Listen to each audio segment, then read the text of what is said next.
Hello दोस्तों, आपका एक बार फिर से हमारे न्यूज़ चैनल पे बहुत बहुत स्वागत है। दोस्तों, आज हम बात करेंगे मायावती जी के बारे में।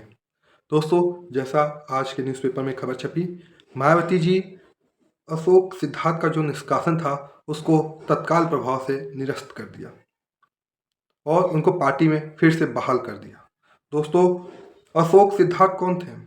दोस्तों, अशोक सिद्धार्थ जो है आकाश आनंद जी के ससुर जी हैं और आकाश आनंद ही मायावती के उत्तराधिकारी हैं और पार्टी की कमान उन्हीं के हाथों में है।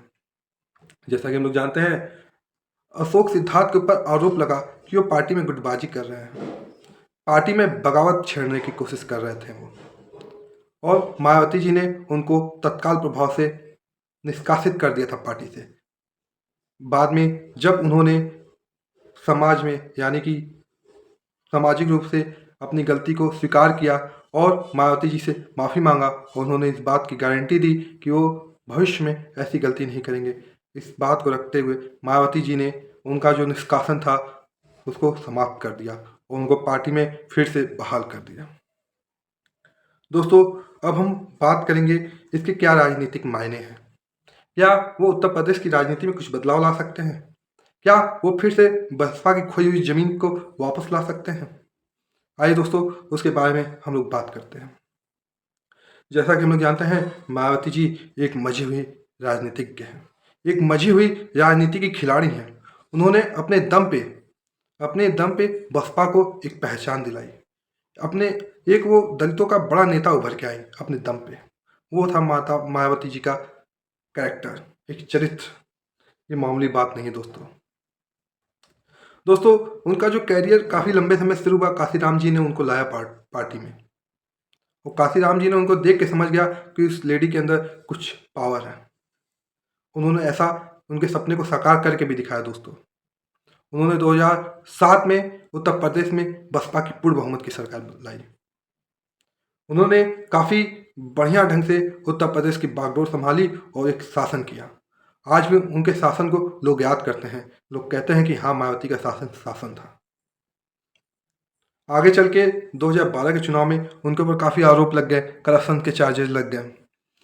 जैसा कि हम लोग जानते हैं, उन्होंने ढेर सारे स्टैचूज बना दिए अपने, काफ़ी पार्क, बड़े बड़े पार्क बनाए। उस पर काफ़ी विवाद हुआ, जिसके चलते उनको अपनी सरकार से हाथ धोना पड़ा। और साथ ही साथ जो उनका पार्टी में इंटरनल डिस्प्यूट भी हो गए दोस्तों, जो मायावती जी को कमज़ोर बनाता गया। और साथ में उनका स्वास्थ्य भी साथ नहीं दिया उनका, और पार्टी धीरे धीरे कमज़ोर होती गई। जो पार्टी लोकसभा चुनाव 2019 में 19% वोट पाई, बिना बाहर निकले मायावती जी के एक भाषण पे 19% वोट, वो वोट और गिर के 2024 के लोकसभा चुनाव में सिर्फ 9% रह गया। दोस्तों, इस वोट को तोड़ने में वो वोट बढ़ गया, जिस वोट को तोड़ने में बीजेपी को काफ़ी फायदा मिला। और अब 2024 लोकसभा चुनाव में सपा को भी फायदा मिला इस वोट का। दोस्तों, अब हम बात करेंगे अब क्या राजनीतिक मायने होंगे। अगर मायावती जी क्या फिर से उत्तर प्रदेश की खोई जमीन को पा लेंगी? क्या आकाश आनंद जी के अंदर वो कैलिबर है? क्या वो अखिलेश यादव की तरह एक बड़ा चेहरा निकल सकते हैं? क्या वो उत्तर प्रदेश की राजनीति को समझ सकते हैं? जो मायावती जी का फॉर्मूला 2007 में था, वो फॉर्मूला आज भी, उसका आज भी मायने हैं? क्या फॉर्मूला आज भी चल सकता है? दोस्तों, ये देखने वाली बात होगी। दोस्तों, अगर मायावती जी फिर से कम बैक करती हैं उसी ताकत के साथ जैसे पिछले चुनाव में वो आती थी, क्या उसका उत्तर प्रदेश की राजनीति पे कुछ प्रभाव पड़ेगा? दोस्तों, जाहिर सी बात है, मायावती जी वो लीडर हैं जिनके एक आवाज़ पे पूरा दलित वोट मोबिलाइज हो जाता है। दोस्तों, वो पूरे दलित वोट को मोबिलाइज करने की ताकत रखती हैं, और जाहिर सी बात है, जब दलित वोट मोबिलाइज होगा उसका सीधा नुकसान बीजेपी और सपा दोनों को होगा। दोस्तों, वो यही नहीं, सबसे ज़्यादा नुकसान ये सपा को करेगा, क्योंकि मायावती के अंदर वो शख्सियत है जो अल्पसंख्यक वोट को भी अपनी तरफ खींच सकती हैं। ये बातें किसी से छुपी नहीं। दोस्तों, अब हम बात करेंगे अखिलेश यादव जी के बारे में। दोस्तों, अखिलेश यादव जी अपने अल्पसंख्यक वोटों को इकट्ठा करने के लिए, एकजुट करने के लिए मायावती जी के ऊपर लगातार निशाना साधा। उन्होंने मायावती जी के ऊपर आरोप लगाया, कहा कि वो तो बीजेपी के इशारों पे काम कर रही हैं। ये बीजेपी के दबाव में काम कर रही हैं और मैं कहूँगा वो काफ़ी हद तक सफल भी हुए। वो अपने अल्पसंख्यक वोट को इकट्ठा लाने में, एकजुट करने में और सपा के पक्ष में लाने में कामयाबी पाई। दोस्तों, क्या मायावती जी फिर से अपने अल्पसंख्यक वोट को खींच सकती हैं?